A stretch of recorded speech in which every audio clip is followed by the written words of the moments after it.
Okay, so I have this client, and it's actually a dad I've been helping for many, many months.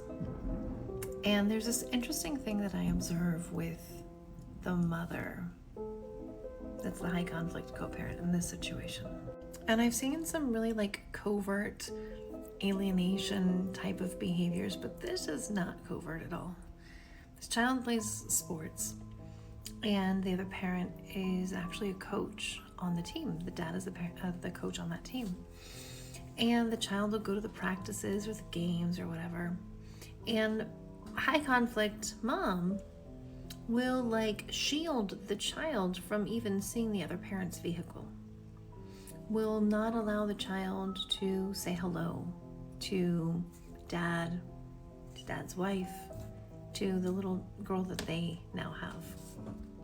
Mom goes so far as to not taking the child to these practices or games. Well, what is the reason for this, you might ask? And before I go into that, I kind of want to dive into a few things. First, how do we think that the child is feeling? Because that's going to be really important into the whys here. The child, I'm sure, because I once was that child, feels that they're stuck between a rock and a hard place.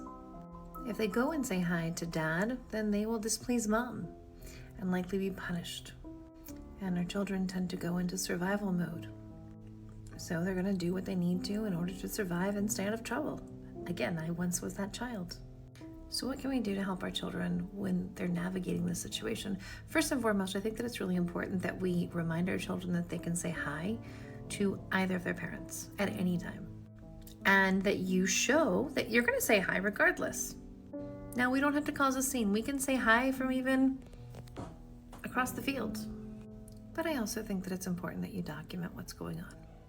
And not by sending a raging message to the high conflict parent saying, you are doing this and you're doing that and you're withholding. We're not going to do that.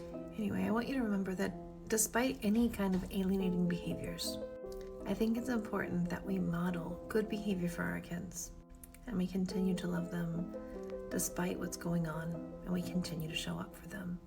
And we don't give the high conflict co-parent any kind of emotional reaction.